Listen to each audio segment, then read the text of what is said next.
Almost सभी man बुरे वक्त को झेल लेते हैं, लेकिन देखो उनके कैरेक्टर का असली टेस्ट तब होता है जब उन्हें पावर मिलती है, पावर उन्हें दी जाती है। मैन को यहां पे आप वुमेन भी मानिए, दोनों। ये अब्राहम लिंकन का कोट है, 2013 में यूपीएससी ने ये एथिक्स में पूछा था। इसका मतलब देखो ये है, आप सिविल सर्विसेज के एस्पायरेंट के पर्सपेक्टिव से देखिए। देखो वो लोग जो सिलेक्ट होते हैं, कई बार टॉपर बनते हैं, वो अपनी जर्नी के दौरान, तैयारी के दौरान बहुत सारे अप्स एंड डाउन्स झेलते हैं। बुरा वक्त भी उनके जीवन में आता है तैयारी के दौरान, लेकिन वो गिव अप किए बिना तैयारी करते रहते हैं और एक दिन सिविल सर्वेंट बन जाते हैं। लेकिन असली उनके कैरेक्टर का टेस्ट तब होता है जब उन्हें पावर मिलती है, जब वो डीएम बनते हैं, जब वो एसपी बनते हैं। उस समय जब उनके पास पावर मिलती है, बहुत सारा पैसा कमाने का उनको ऑफर मिलता है, तो क्या उस समय वो अपनी इंटीग्रिटी के साथ में, ऑनेस्टी के साथ में काम करते हैं, या फिर पैसा कमाने में लग जाते हैं, या फिर अपने रिश्तेदारों को, अपने फेवरेट्स को टेंडर देते हैं? तब उनकी इंटीग्रिटी का, उनके कैरेक्टर का असली टेस्ट होता है। आपने भी देखो अपने जीवन में बहुत से ऐसे लोग देखे होंगे जो पहले काफी अच्छी बातें करते, लेकिन बाद में जब उनके पास में पावर आई, पैसा आया, शोहरत आई, तब वो बदल गए, उनकी बातें बदल गई। अब उनके अंदर पावर का नशा आ गया, पैसे के लिए लालच और ज्यादा बढ़ गया, भूख और ज्यादा बढ़ गई। ऐसे अनेकों एग्जाम्पल्स आपने अपनी लाइफ में देखे होंगे। इसका मतलब अब्राहम लिंकन के अनुसार उनका कैरेक्टर मजबूत नहीं था, बस सिर्फ उनके पास में पावर नहीं थी। जब पावर मिली तो उनका असली कैरेक्टर रिवील हो गया। पावर जो है वो बड़े बड़ों के कैरेक्टर को रिवील कर देती है। तो इस कोट पे बेशक यूपीएससी दोबारा से क्वेश्चन ना पूछे, लेकिन आंसर्स में आप इस कोट को इस्तेमाल कर सकते हो। डिस्कशन आज की स्टार्ट करें। आज की डेट है 19 दिसंबर 2023 और अच्छे आर्टिकल्स आज हम डिस्कस करेंगे 3। पहला आर्टिकल डिस्कस करेंगे, लोकल जो कैटल की ब्रीड्स है ना, उनको प्रमोट करने की आवश्यकता है बजाय विदेशी ब्रीड्स के, एक्सोटिक ब्रीड्स के। दूसरा आर्टिकल गवर्नर से संबंधित ये डिस्कस करेंगे। बीच में काफी टेक्निकल हो जाता है ये आर्टिकल, लेकिन आप ध्यान से सुनिएगा, आपको अच्छे से समझ में आएगा। यहां पे ये जो आर्टिकल है लेजिस्लेटिव डिक्लाइन से संबंधित है, अपोजिशन के रोल से संबंधित है। चलिए डिस्कशन स्टार्ट करते हैं। इसके बाद नेक्स्ट आर्टिकल, सरकार को हमारे देश में इंडिजिनस कैटल ब्रीड्स, यानी देसी कैटल ब्रीड्स है ना, उनको प्रमोट करना चाहिए बजाय एक्सोटिक ब्रीड्स के, यानी विदेशी कैटल की ब्रीड्स के। जीएस पेपर 3 में एक टॉपिक है इकोनॉमिक्स ऑफ एनिमल रियरिंग, यहां से आप आर्टिकल को रिलेट कर सकते हो। देखो हमारे देश में ना ऑपरेशन फ्लड आया 1970s में, मिल्क रेवोल्यूशन आप कह लीजिए। तो ऑपरेशन फ्लड में ना सरकार ने हाई यील्डिंग ब्रीड्स, मतलब विदेशी ब्रीड्स जैसे Holstein, Friesian, Jersey, Brown Swiss, Red Dane, ये जो कैटल की विदेशी ब्रीड्स है ना, इनको सरकार ने देश में प्रमोट करना स्टार्ट किया क्योंकि ये दूध ज्यादा देते थे। बट देखो राइटर कहते हैं वो समय कुछ और था। अब इतने सालों में बहुत सारी रिसर्च सामने आ चुकी है, तो नई रिसर्च के अनुसार जो देसी कैटल की ब्रीड्स है ना, उन्हीं को सरकार को अब प्रमोट करना चाहिए। हमारे देश में 50 बोवाइन की ब्रीड्स हैं, जिसमें से 37 कैटल की हैं और 13 बुफेलोज की। अब देखो ये जो ब्रीड्स है ना, ये दो टाइप की हैं। एक तो है मिल्च ब्रीड्स, मतलब वो कैटल जिनकी ब्रीडिंग होती है, जिनको रेस किया जाता है स्पेशली मिल्क प्रोडक्शन के लिए। फॉर एग्जाम्पल साहिवाल, गिर, रेड सिंधी, थारपारकर और राठी, ये वो ब्रीड्स हैं, वो देसी ब्रीड्स हैं जो अच्छा खासा दूध देती हैं। इसके अलावा दूसरी टाइप की ब्रीड है ड्राट ब्रीड्स। ड्राट ब्रीड्स के जो कैटल होते हैं, स्पेशली इनको रेज किया जाता है ताकि ये भारी भरकम काम कर सकें। जैसे देखो एग्रीकल्चर एक्टिविटीज, फॉर एग्जांपल हल जोतने के लिए इनका इस्तेमाल होता है।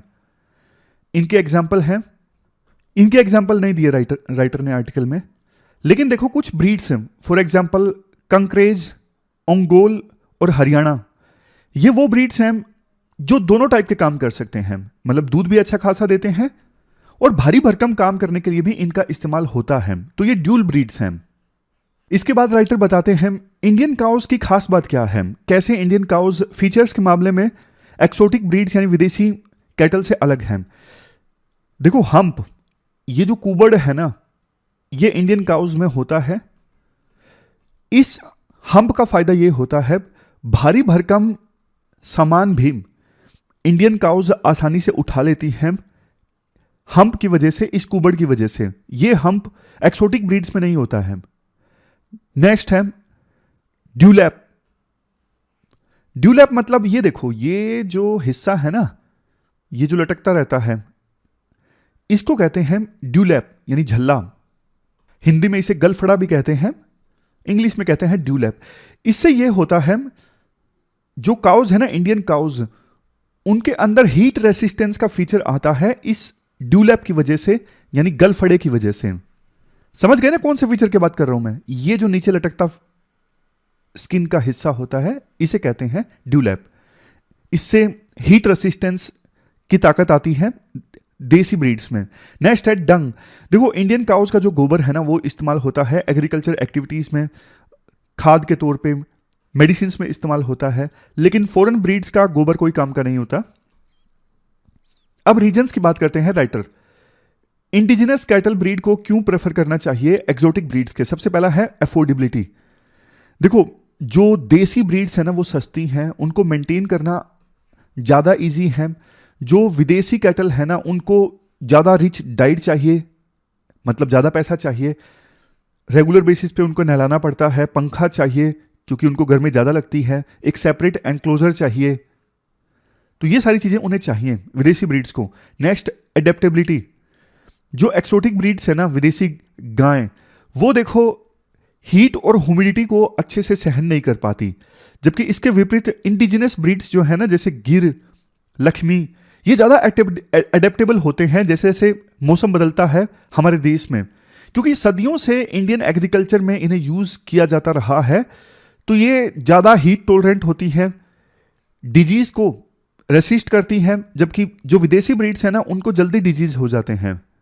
एक्सट्रीम क्लाइमेट में सर्वाइव कर पाती हैं देसी ब्रीड्स। ये जो डिजीज रेजिस्टेंस वाली बात है मैंने आपको बताई, सिंपल भाषा में बोलें, जल्दी से बीमार नहीं होती देसी breeds. Next, long term gains. देखो, शुरुआत में ना ये बोला जाता था, जो ये क्रॉस ब्रीडिंग वाली कैटल है ना, क्रॉस ब्रीडिंग मतलब जैसे एक कोई विदेशी ब्रीड है कैटल की, एक देसी ब्रीड है, दोनों की आपस में ब्रीडिंग करवा दी तो वो क्रॉस ब्रीड हो गया। तो शुरुआत में क्रॉस ब्रीडिंग वाली कैटल को ज्यादा इसलिए यूज किया जाता था ये बोल के कि ये ज्यादा दूध देती हैं। बट राइटर कहते हैं, स्टडी कंडक्ट की गई Indian council of agriculture research, national dairy research institute यानी एनडीआरआई के द्वारा 2020 में, करन स्विस एक क्रॉस ब्रीड है ब्राउन स्विस और साहिवाल की। इस करन स्विस ने ना शुरुआत में तो मिल्क प्रोडक्शन अच्छा किया, लेकिन अगली जनरेशन में ना मिल्क प्रोडक्शन डिक्रीज होता गया, यानी लॉन्ग टर्म में मिल्क प्रोडक्शन कम हो जाता है क्रॉस ब्रीडिंग वाली कैटल का। नेक्स्ट, ये जो विदेशी कैटल है ना, वो हमारे देश में ज्यादा मीथेन प्रोड्यूस करती हैं खाने में। जैसे मतलब इनका जो डाइजेस्टिव सिस्टम होता है ना, वो ऐसा होता है जैसे घास खाया, घास से न्यूट्रिएंट्स जब निकलते हैं तो एक बायो प्रोडक्ट निकलता है मीथेन। देसी गाय कम मीथेन प्रोड्यूस करती हैं और जो विदेशी कैटल है वो ज्यादा मीथेन प्रोड्यूस करती हैं। आज के समय में तो मीथेन एक इंपॉर्टेंट फैक्टर है ग्लोबल वार्मिंग में। इसके बाद नेक्स्ट है इंक्लूसिव डेवलपमेंट। देखो, जो स्मॉल और मार्जिनल फार्मर्स हैं वो एक्सोटिक ब्रीड्स को यानी विदेशी कैटल को नहीं अफोर्ड कर पाते, उनका मेंटेनेंस भी काफ़ी ज़्यादा एक्सपेंसिव पड़ता है। तो अगर देसी कैटल को प्रमोट किया जाता है तो इससे इंक्लूसिव डेवलपमेंट आता है। वैसे देखो, कल्चरल और सोशल इंपॉर्टेंस भी काफ़ी ज़्यादा है इंडिजिनस ब्रीड्स का। इनको रिलीजियस प्रैक्टिसेस में इस्तेमाल किया जाता है, एग्रीकल्चर एक्टिविटीज़ में इस्तेमाल किया जाता है। समझ गए? कल्चरल एंड सोशल सिग्निफिकेंस भी है। लेकिन देखो, कुछ चैलेंजेस हैं। चैलेंजेस क्या क्या हैं? सबसे पहले लो मिल्क प्रोडक्टिविटी। जो देसी ब्रीड्स है ना, वो कम दूध देती हैं, तो शिकायत रहती है किसानों की कि इनको हम यूज करते हैं तो मिल्क प्रोडक्शन कम, मतलब हमारी इनकम कम। Next, limited access to technology. देखो, जो स्मॉल और मार्जिनल फार्मर्स है ना, उनके पास मॉडर्न टेक्नोलॉजीज जैसे इंप्रूव्ड फीडिंग प्रैक्टिसेस, अच्छे से कैसे फीड किया जाए कैटल को, advance health care for cattle, ये सब चीजें उपलब्ध नहीं होती।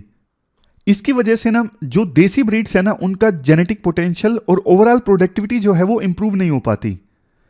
मतलब अच्छा खाना नहीं खिला पाते छोटे किसान जो हैं, और उनके सेहत का ध्यान नहीं रख पाते, इस वजह से जो देसी ब्रीड्स हैं उनका जेनेटिक पोटेंशियल यूज नहीं हो पाता, उनकी प्रोडक्टिविटी कम हो जाती है। Next, market demand and preferences. देखो कंज्यूमर प्रेफरेंसेस भी एक फैक्टर है। कंज्यूमर्स अगर इंडिजिनस ब्रीड्स के प्रोडक्ट्स को कंज्यूम नहीं करेंगे तो फिर इंडिजिनस ब्रीड्स को प्रमोट करना मुश्किल है। Next, declining population. 20वें लाइफ स्टॉक सेंसस के अनुसार जो टोटल इंडिजिनस ब्रीड के कैटल्स हैं ना, उनकी संख्या कम हो रही है। कुछ तो देसी ब्रीड्स ऐसी हैं जो एक्सटिंक्शन की कगार पे हैं, जैसे देखो पंगनर एंड वेकर, और कुछ ऐसी ब्रीड्स हैं जिन पे इमीडिएटली ध्यान देने की आवश्यकता है, जैसे थार पार्कर, साहिवाल, दियोनी, रेड सिंधी, इन पे तुरंत ध्यान देने की आवश्यकता है। नेक्स्ट है shortage of germ plasm. Germ plasm क्या होता है?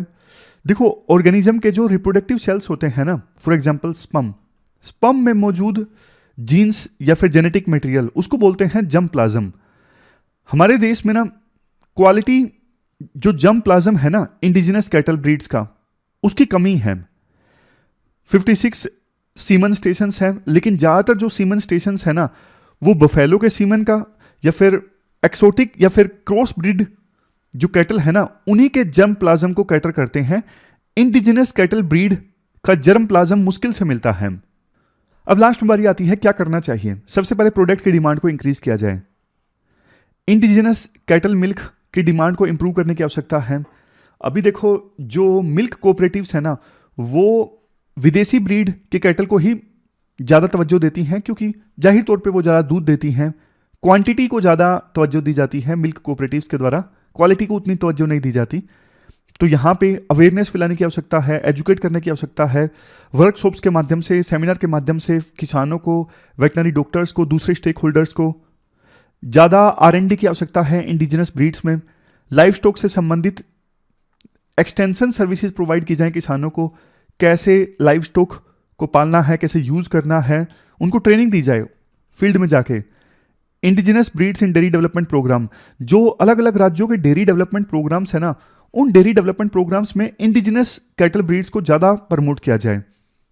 सबसे लास्ट में छोटे और मंझले जो किसान है ना उनको फाइनेंशियल असिस्टेंस दी जाए, उनको इनपुट्स में सब्सिडी दी जाए अगर वो इंडिजिनस कैटल को पालते हैं तो।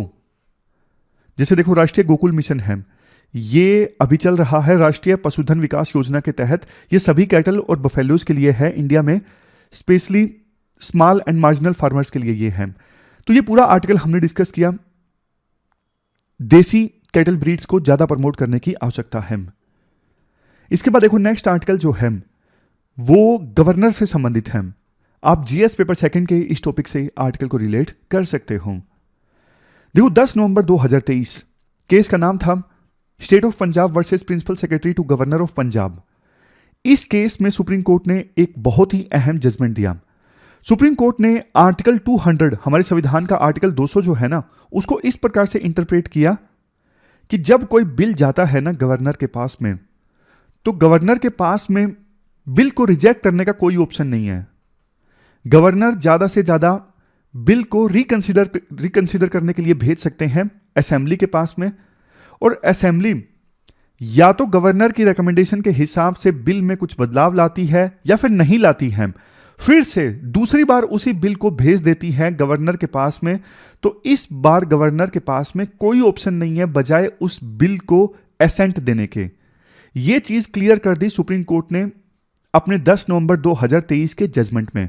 यह चीज देखो क्लैरिफाई करना जरूरी भी था, क्योंकि जब देश का संविधान बना ना, शुरू में संविधान के ऊपर जिन लोगों ने कमेंट्री की ना, फॉर एग्जांपल डीडी बसु की बुक फेमस है, तो इन्होंने ये लिखा है गवर्नर के पास में पावर है किसी बिल को विदहोल्ड करने की, यानी एसेंट देने से मना करने की, रिजेक्ट करने की।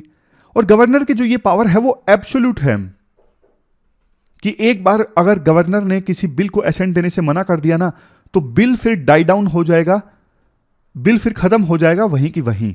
डीडी बसु ने ये बोला। बट देखो सुप्रीम कोर्ट ने जो जजमेंट दिया ना, सुप्रीम कोर्ट ने क्लैरिफाई किया नहीं, गवर्नर के पास में बिल को रिजेक्ट करने की, विदहोल्ड करने की ऐसी कोई पावर नहीं है। सुप्रीम कोर्ट ने अपने फैसले में ना इसे लिंक कर दिया कि ज्यादा से ज्यादा जो गवर्नर हैं बिल को वापस भेज सकते हैं असेंबली के पास बिल को रिकंसिडर करने के लिए, और असेंबली फिर से वापस भेजती है उसी बिल को चेंज करके या फिर बिना चेंज करके, तो फिर गवर्नर को उस बिल को असेंट देना ही होगा।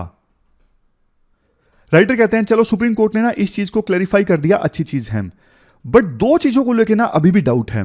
कौन सी वो दो चीजें हैं? सबसे पहली चीज देखो, अभी ना हमारे संविधान में कोई टाइमलाइन नहीं बताई गई है कि असेंबली कोई बिल पास करके गवर्नर के पास भेजती है ना, तो कितने दिनों के अंदर अंदर गवर्नर को उस बिल पे फैसला लेना है। कई बार गवर्नर 3-3, 4-4 साल तक असेंबली से पास हुए बिल को बस अपने पास रख लेते हैं, उस पर कोई एक्शन नहीं लेते। तो इस चीज पे भी सुप्रीम कोर्ट ने अपने वर्डिक्ट में बोला है। सुप्रीम कोर्ट ने बोला है जैसे ही बिल आए तो जल्द से जल्द गवर्नर उस पर फैसला ले।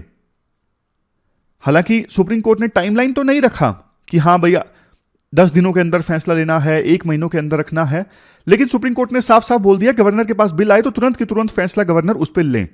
तो गवर्नर के लिए एक प्रकार से यह सीख है, ऑर्डर है सुप्रीम कोर्ट की तरफ से। अब देखने वाली बात यह है, फ्यूचर में पता लगेगा कि गवर्नर सुप्रीम कोर्ट के इस ऑर्डर को कैसे लेते हैं, क्योंकि एक प्रॉपर टाइमलाइन दी जाती है ना सुप्रीम कोर्ट के द्वारा कि 2 महीने में फैसला लेना है या फिर 3 महीने में फैसला लेना है, तो ज्यादा सही रहता। यानी कि गवर्नर फिर से इस चीज को, क्योंकि प्रॉपर टाइमलाइन नहीं दी गई है सुप्रीम कोर्ट के द्वारा, ना ही संविधान में लिखी गई है, तो इस चीज को गवर्नर फिर से एक्सप्लॉइट कर सकते हैं। अब एक दूसरी चीज है, देखो गवर्नर के पास में ना एक ऑप्शन और भी होता है। जब कोई बिल पास होके, असेंबली से पास होके गवर्नर के पास जाता है ना, तो एक ऑप्शन गवर्नर के पास यह भी होता है, उस बिल को प्रेसिडेंट के पास गवर्नर रेफर कर सकते हैं। अब क्वेश्चन उठता है, आप पूछोगे सर कौन से बिल्स को गवर्नर जो है प्रेसिडेंट के पास रेफर कर सकते हैं?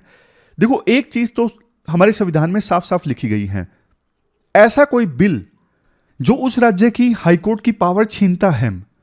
संविधान में हाईकोर्ट को जो पावर दी गई है, हाईकोर्ट की जो पोजीशन है वो खतरे में आती है, उस बिल को जो गवर्नर है प्रेसिडेंट के पास रेफर कर सकते हैं।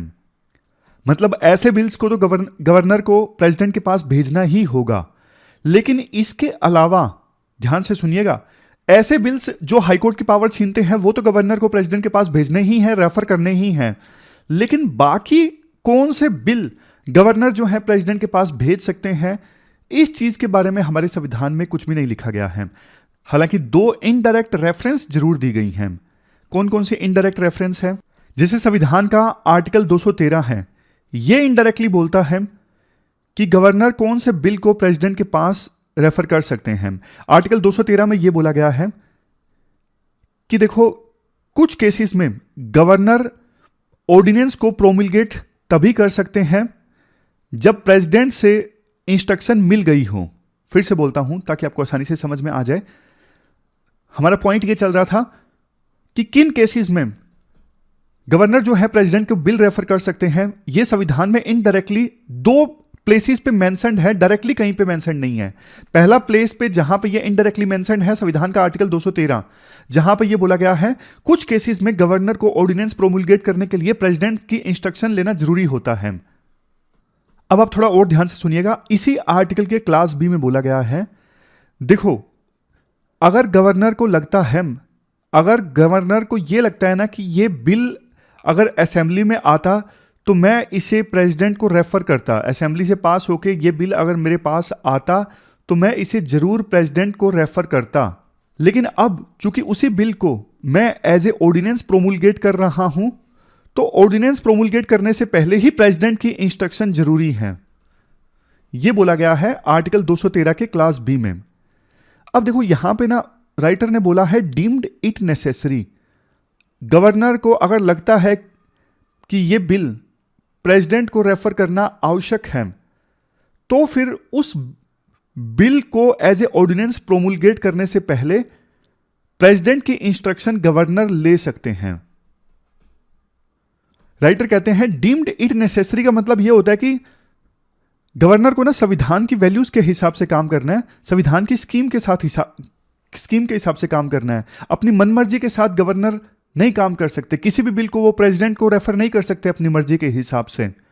अब इसके बाद देखो एक पॉइंट तो हमने डिस्कस कर लिया, एक आर्टिकल हमने डिस्कस कर लिया जहां पे इनडायरेक्टली मेंशन्ड है कि गवर्नर कौन से बिल्स को प्रेसिडेंट के पास रेफर कर सकते हैं। समझ में आ गया आपको?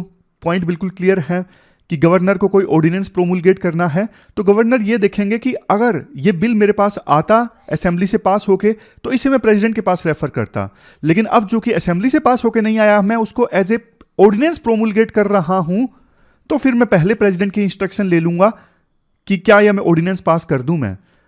अब आप दूसरा आर्टिकल देखिए, आर्टिकल 254, इसमें भी इनडायरेक्टली थोड़ा सा मेंशन्ड है। देखो, कॉन्करेंट लिस्ट का कोई सब्जेक्ट है, for example labour, concurrent list का सब्जेक्ट है लेबर। अब ना लेबर पे ना सेंट्रल गवर्नमेंट का ऑलरेडी कोई कानून है, उसी इशू पे अब स्टेट गवर्नमेंट ने भी कानून बना दिया। पॉइंट समझ गए? कॉन्करेंट लिस्ट का सब्जेक्ट है लेबर, ऑलरेडी सेंटर का कानून बना हुआ था, लेकिन स्टेट ने भी उस पर कानून बना दिया, और स्टेट का जो कानून है ना वो कन्फ्लिक्ट में है सेंटर के साथ में। कन्फ्लिक्ट में मतलब कोई ऐसा प्रोविजन है जिसमें सेंट्रल लॉ अलग कुछ कहता है, स्टेट लॉ अलग कुछ कहता है, तो ऐसे बिल को एसेंट देने से पहले प्रेसिडेंट के पास भेजना जरूरी है। समझ गए किस टाइप की सिचुएशन है? कॉन्करेंट लिस्ट का सब्जेक्ट है, ऑलरेडी सेंटर का कानून बना हुआ है, लेकिन स्टेट ने बिल पास करवा दिया असेंबली से, लेकिन बिल में प्रोविजन ऐसा है जो सेंट्रल लॉ के अगेंस्ट है, तो फिर ऐसे बिल को एसेंट देने से पहले गवर्नर को उस बिल को प्रेसिडेंट के पास भेजना होता है, प्रेसिडेंट की एसेंट लेनी होती है।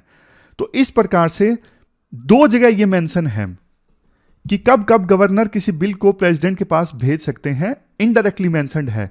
बट हो यह रहा है, गवर्नर ना हर टाइप के बिल को प्रेसिडेंट के पास भेज देते हैं। जैसे देखो, अभी सुप्रीम कोर्ट का ऑर्डर आया कि गवर्नर जल्दी से जल्दी बिल पर फैसला ले, तो गवर्नर ने ना तमिलनाडु में और केरला में बहुत सारे बिल्स को प्रेसिडेंट के पास भेज दिया प्रेसिडेंट की एसेंट के लिए। तो राइटर कहते हैं ये भी देखो संविधान का एक प्रकार से मिसयूज है। हर प्रकार के बिल को प्रेसिडेंट के पास नहीं भेजना चाहिए, जो जरूरी बिल्स हैं सिर्फ उनको भेजो। और दो सिचुएशन कब कब गवर्नर प्रेसिडेंट के पास में बिल को रेफर कर सकते हैं वो भी हमने डिस्कस किया। तो सुप्रीम कोर्ट को ना इस मुद्दे पर भी अपना जजमेंट देना चाहिए था, ताकि गवर्नर्स आगे से अपनी पावर का मिसयूज ना करें। जितना ज्यादा देखो संविधान क्लैरिफाई करेगा उतना अच्छा है। अगर संविधान में कोई चीज क्लियर नहीं है फिर सुप्रीम कोर्ट क्लैरिफाई करेगा तो उतना अच्छा है।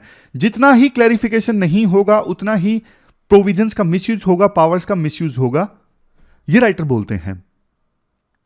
चलते हैं आगे। नेक्स्ट आर्टिकल देखो लेजिस्लेटिव डिक्लाइन से संबंधित है। आप जीएस पेपर सेकंड के इस टॉपिक से आर्टिकल को रिलेट कर सकते हो। देखो लोकसभा या फिर राज्यसभा में ना वो एमपीज जो हाउस की प्रोसीडिंग्स में बाधा बनते हैं, हाउस को चलने नहीं देते, तो राज्यसभा में चेयरमैन या फिर लोकसभा में स्पीकर जो है उस एमपी को ना सस्पेंड कर सकते हैं।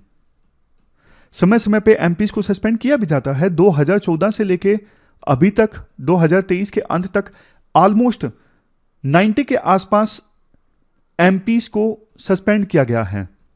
लेकिन देखो जितने एमपीज को 10 सालों में सस्पेंड किया गया है ना, उतने ही एमपीज यानी 92 एमपीज कल ऑपोजिशन के वो भी हाउस से सस्पेंड कर दिए गए। राइटर कहते हैं देखो यूपीए की सरकार के दौरान भी एमपीज को सस्पेंड किया जाता था, लेकिन ना उस समय फर्क था। रूलिंग पार्टी के एमपीज को या फिर रूलिंग पार्टी से जो रिबल्स थे उनको भी सस्पेंड किया जाता था, और थोड़े ग्रेव ऑफेंसेस के लिए सस्पेंड किया जाता था। कोई एमपी ज्यादा ही रुकावट करता हाउस की प्रोसीडिंग में तब सस्पेंड किया जाता। लेकिन अब क्या हो रहा है, इवन छोटे छोटी हरकतें करने पर भी, थोड़ा सा भी शोर मचाने पर भी एमपीज को सस्पेंड कर दिया जाता है। यह डेमोक्रेसी के अगेंस्ट है। देखो डेमोक्रेसी का तो मतलब ही यह है कि विभिन्न इश्यूज पे डेलिब्रेशन होना चाहिए, डिबेट होना चाहिए, डिस्कशन होना चाहिए और फिर सॉल्यूशन निकलना चाहिए। बात सिर्फ देखो हाउस में डिस्कशन की नहीं है, इवन वेरियस जो कमेटीज हैं, पार्लियामेंट्री कमेटीज हैं या फिर सिलेक्ट कमेटीज हैं, वहां पे तो मीडिया नहीं होती।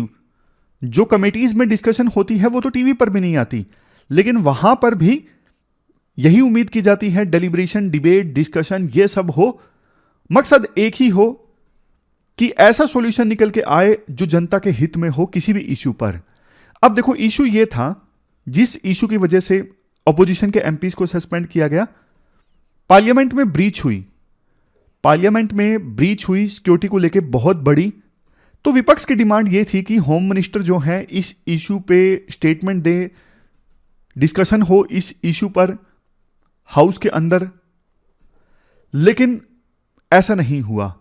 तो विपक्ष के एमपीज ने सदन की प्रोसीडिंग्स में बाधा पहुंचाई, सदन को नहीं चलने दिया। बदले में फिर स्पीकर ने उन विपक्ष के एमपीज को सस्पेंड कर दिया। देखो, किसी भी देश की डेमोक्रेसी में ना विपक्ष का एक इंपॉर्टेंट रोल होता है। अपोजिशन सरकार की अकाउंटेबिलिटी फिक्स करती है। अपोजिशन ये इंश्योर करती है कि सरकार अपनी पावर को एब्यूज ना करे, गलत इस्तेमाल ना करे। अपोजिशन का काम होता है सरकार को कंस्ट्रक्टिव सॉल्यूशन प्रोवाइड करना, अल्टरनेटिव सॉल्यूशंस देना। और सरकार की भी जिम्मेदारी है कि विपक्ष ने जो अच्छे अल्टरनेटिव्स दिए हैं, सॉल्यूशंस दिए हैं, उनको अपनाना। बट हमारे देश में ना पॉलिटिक्स बहुत ज्यादा पोलराइज्ड है, बहुत ही ज्यादा पोलराइज्ड है। सरकार जहां विपक्ष को बिल्कुल स्पेस नहीं देती, वहीं देखो विपक्ष जो है वो कई बार विरोध करने के लिए विरोध करते हैं।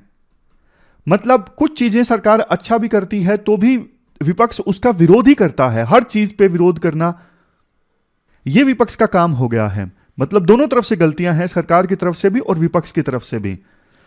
पिछले कुछ समय में यह देखा गया है, विपक्ष को देखो उतना मौका नहीं मिलता जितना मिलना चाहिए। जैसे कई बिल्स बिना डिस्कशन के पास कर दिए जाते हैं और विपक्ष कुछ अच्छी अमेंडमेंट्स भी देता है तो उसको स्वीकार नहीं किया जाता सरकार के द्वारा। इसके अलावा बिल्स को स्टैंडिंग कमेटी या फिर पार्लियामेंट्री कमेटीज के पास नहीं भेजा जाता। नेक्स्ट, सदन में डिस्कशंस के बजाय ड्रामा चलता है। कौन जनता की अटेंशन ज्यादा खींच सकता है? अटेंशन खींचने के लिए क्या आप हो हल्ला मचाओगे, थोड़े थिएट्रिक्स करोगे तो जनता का ध्यान जाता है। इसलिए चाहे वो रूलिंग पार्टी के एमपीज हों या फिर विपक्ष के एमपीज हों, वो थिएट्रिक्स करते हैं, ड्रामा करते हैं सदन में जनता का ध्यान खींचने के लिए। अब देखो, वीडैम इंस्टीट्यूट है, इन्होंने इंडियन डेमोक्रेसी को इलेक्टोरल ऑटोक्रेसी बोला था। राइटर कहते हैं देखो, विपक्ष की आवाज नहीं सुनी जाती, सरकार सिर्फ अपनी चलाती है, यह डेमोक्रेसी के लक्षण नहीं है। पार्लियामेंट में जिन लोगों ने सिक्योरिटी को ब्रीच किया उनके ऊपर अनलॉफुल एक्टिविटीज प्रिवेंशन एक्ट लगाया गया है। यह एक्ट आतंकवादियों के लिए लगाया जाता है, डिसेंटर्स के लिए नहीं। लेकिन अंदर जो गए थे वो डिसेंटर थे। मतलब ये देखो राइटर का व्यू है, राइटर का कहना है उन लोगों पे जो पार्लियामेंट के अंदर घुसे उन पे अनलॉफुल एक्टिविटीज प्रिवेंशन एक्ट नहीं लगाना चाहिए था। ये आतंकवादियों के लिए यूज किया जाने वाला एक्ट है। आप टेरर को डिसेंट से कंपेयर नहीं कर सकते। टेरर अलग चीज है, डिसेंट अलग चीज है। इसके बाद next, US based freedom house है, उन्होंने इंडिया में सिविल एंड पॉलिटिकल लिबर्टीज के बारे में बोला तो इंडिया को पार्शियली फ्री बोला। हालांकि देखो सरकार के अपने तर्क हैं। सरकार कहती है ये जो इंडेक्सेस है ना ये बायस्ड हैं, ये पूरी तरह से बायस्ड हैं। 2014 के बाद से ही ये इंडिया को जानबूझ के खराब रैंकिंग देते हैं ताकि सरकार की बेइज्जती हो। तो इनको हम आंसर्स में इस्तेमाल नहीं कर सकते। देखो, इस टॉपिक से संबंधित कौन से पॉइंट्स हम आंसर्स में इस्तेमाल कर सकते हैं? रोल ऑफ ओपोजिशन, ओपोजिशन की भूमिका क्या होनी चाहिए हमारे देश की डेमोक्रेसी में, पार्लियामेंट में, इस पे क्वेश्चन बन सकता है, जो आगे मैं आपको बताता भी हूं कौन सा क्वेश्चन आपको अटेम्प्ट करना है। ये 2 क्वेश्चंस आपको अटेम्प्ट करने हैं। एक तो देखो पहला अपोजिशन से संबंधित ही जो हमने डिस्कस किया। अपोजिशन हेल्दी डेमोक्रेसी में जो क्रिटिकल रोल प्ले करता है उसको आपको एनालाइज करना है। फिर उसके बाद में आपको चैलेंजेस भी क्रिटिकली इवेल्युएट करने हैं, कौन से चैलेंजेस वो फेस करते हैं, और लास्ट में सजेशन देने हैं कैसे अपोजिशन का जो रोल है उसे स्ट्रेंथन किया जा सकता है डेमोक्रेसी में। दूसरा क्वेश्चन आपको अटेम्प्ट करना है, जो नेटिव ब्रीड्स हैं कैटल की वो डिप्लीट हो रही हैं, क्या रीजंस हैं। फिर उसके बाद रिकमेंडेशंस दीजिए कैसे नेटिव ब्रीड्स को हम प्रिजर्व कर सकते हैं। ये दोनों क्वेश्चंस आपको अटेम्प्ट करने हैं। pwonlyis.com पे जाके आप इन क्वेश्चंस का आंसर दे सकते हो। दोनों क्वेश्चंस के आंसर आपको 250 वर्ड्स में देने हैं। 15-15 मार्क्स के दोनों क्वेश्चंस हैं, जरूर दीजिए इन क्वेश्चंस का आंसर। आप आज के डिस्कशन के आधार पे आप क्वेश्चंस का आंसर दे सकते हो। तो ये थी हमारी आज की डिस्कशन कैसी लगी आप कमेंट बॉक्स में बता सकते हो। तो अभी तक के लिए इतना ही है, कल मिलते हैं फिर से एक नई डिस्कशन के साथ। तब तक के लिए अपना ख्याल रखिए, बढ़िया से पढ़िए। Thank you very much for discussion.